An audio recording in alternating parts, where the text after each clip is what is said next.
Rain hammered the windows. Firelight and security screens lit the room. "Miss Hart," my head of security said over the intercom, "the people at the gate won't leave. They say they're family." On the monitor, my parents clung to the iron bars. My mother's hair was plastered flat by the rain, her designer handbag hugged tightly against her chest like a shield. My father stood behind her, shoulders slumped, rain pouring from his sleeves. They were shouting, but the wind stole their words. "I see them," I said. "Don't open the gate." "Copy that." 7 years. I thought 7 years was enough time for me to stand warm while they got soaked. If you want to understand why I'm doing this, you have to start with my 18th birthday. The air was sharp with winter cold. I came home expecting the usual routine: dinner, forced conversation, and the illusion that I belonged. Instead, 2 mismatched suitcases sat by the front door. My mother sat at the dining table with her laptop open and papers spread before her. My father sat in his recliner, staring at a television that wasn't even turned on. "Are we going somewhere?" I asked. My mother looked up as though checking the price of an item. "Sit down, Natalie." I obeyed because my legs suddenly didn't trust me. "We've reviewed our finances," she said. "We're buying a lake house and we're cutting our losses." She turned her laptop toward me. A spreadsheet filled the screen. My name sat at the top. Underneath was a detailed list of every dollar they'd ever spent raising me. At the bottom was a total in red. "This is what you've cost us," she said, "and the return has been disappointing." My throat tightened. "Mum, I'm your daughter. As of today, you're an adult," she snapped. "Our obligation is over." I looked at my father. "Dad?"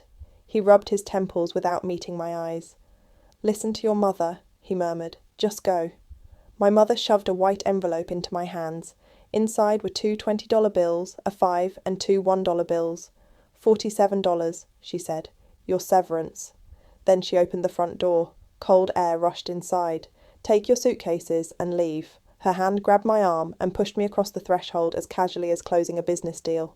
The deadbolt clicked behind me. I stood on the porch of the only home I'd ever known, clutching my suitcases and $47 as the rain began to fall. That first night, I didn't leave town. I parked 2 streets away from my parents' house and stared at their dark windows. Around midnight, the wind sounded like footsteps. Hope flared and died. By 3 in the morning, the cold had crept through the car doors. I curled up beneath old sweaters and cried until my throat hurt. $47 and a quarter tank of gas. At dawn, I drove to my best friend Tessa Dalton's house. Her mother answered the door. "Mrs. Dalton, please. My parents kicked me out. Can I call someone? Can I see Tessa?" "We know," she said. "Elaine called last night." "Then you know she's lying." Her expression hardened. "She warned us about drugs and stealing." "I've never—" "Tessa." My friend appeared behind her mother, holding up her phone. She took a picture of me. "Go," she said, "before my mum calls the police." The door slammed shut. My mother hadn't just thrown me out. She'd made sure no one would help me. I drove until hunger made my hands shake. At a gas station, I bought crackers and water and watched my money shrink to $43.50. I learned how to survive, which bathrooms stayed open all night, which parking lots security ignored, how to wash up without attracting attention. On the 4th day, a discount store hired me. 3 days later, the manager slid an envelope across the desk. "We got a call," she said. "We can't take the risk." Winter tightened its grip. One blizzard night, my old Honda refused to start. I sat in the freezing silence, watching my phone battery drop to 12% as sleepiness crept over me. "No," I whispered. I grabbed my backpack and stepped into the storm. Down the road, a neon sign glowed through the snow. "Layla's Diner, open 24 hours. I pushed through the door. Warmth and the smell of bacon nearly knocked me over. Behind the counter stood a broad woman with silver hair and a name tag that read, Layla. "We aren't a shelter, honey," she said. "You sit. You order." I pulled out my wrinkled cash. "I've got $4. She looked at my shaking hands. "Put it away. Sit down." She placed a mug of hot chocolate in front of me. The warmth hurt before it healed. "You got somewhere to go?" I shook my head. "My car died. My parents aren't my parents."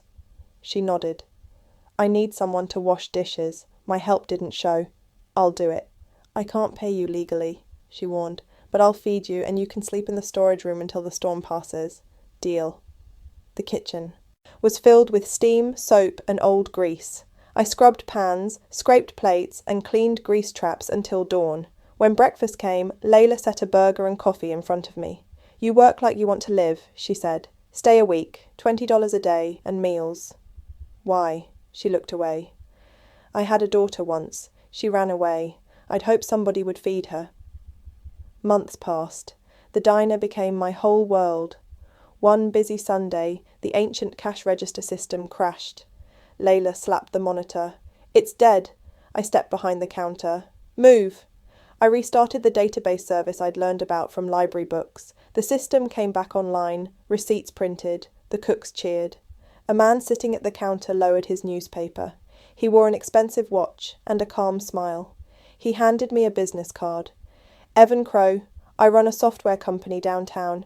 If you want out of this place, call me. I hire people who don't panic." His test was simple, a coding assignment and a deadline. After my diner shifts, I rode the bus to the library and taught myself programming. I passed. My life became 2 jobs, mornings at Layla's, nights writing code. I learned to fix broken systems and build new ones. I kept my $47 folded inside my laptop case. Whenever I wanted to quit, I remembered the deadbolt. By 22, I built a hospital inventory system that saved millions. My first commission check was $212,000. I still drove my old Honda. I still lived in a tiny apartment. I still feared being poor again. Then I hired a private investigator. I wanted to know what had become of my parents. The report showed a beautiful lake house and a mountain of debt. There was one more photograph. A teenage girl named Sky knelt outside, scrubbing oil stains from the driveway. She was a foster child. My parents hadn't wanted another daughter. They wanted the state money. Something inside me went cold. I created Phoenix Holdings and waited. When the mortgage went into default, I bought the debt. I sent the foreclosure notice. At the same time, I anonymously arranged a scholarship, apartment, and coding program for Sky. She left the night she turned 18. I foreclosed on the house. I renovated it. I moved in on my 25th birthday. Now the rain hammered against the windows. "Miss Hart," the intercom crackled. "They won't leave." "Open the gate." My parents walked up the driveway. I opened the door before they could knock. "Natalie," my mother whispered. "Hello, Elaine," I said. "You're dripping on my porch." My father cleared his throat. "We heard the new owner might need caretakers. The bank made a mistake." "I'm the owner," I said. "And the lender." My mother's face brightened. "Sweetheart, we've been worried sick. Don't touch me." She froze. "We only wanted what was best for you. Tough love. Look how successful you've become." "Come inside," I said. "Just the foyer." They entered. I picked up a framed display from a table. Inside were 2 20s, a 5, and 2 1s. "Do you remember my 18th birthday?" Silence. This was my severance. "We're family," my mother pleaded. "Please let us stay." "You taught me to think like a businesswoman." I handed my father an envelope. "So I'm settling accounts." He opened it. $47. My mother exploded. "You ungrateful little—" A voice interrupted her. Sky stepped into the hallway. My mother's face turned white. "I sent her away," I said. "She has a new life now. Your stipend ended when she left. Then your debts came due." Security stepped forward. My mother fought and screamed. My father didn't. He looked at me one last time as though searching for something he'd thrown away. Then he followed her outside. The gate closed behind them. The silence felt earned. Sky and I sat in the kitchen drinking hot chocolate while the rain softened. I kept the lake house. I turned the guest wing into temporary housing for girls aging out of foster care. Sky helped me build the intake system, 1 line of code at a time. I still remember the sound of that deadbolt. But it doesn't remind me of being locked out anymore. It reminds me that some doors only open when you stop begging to be let in.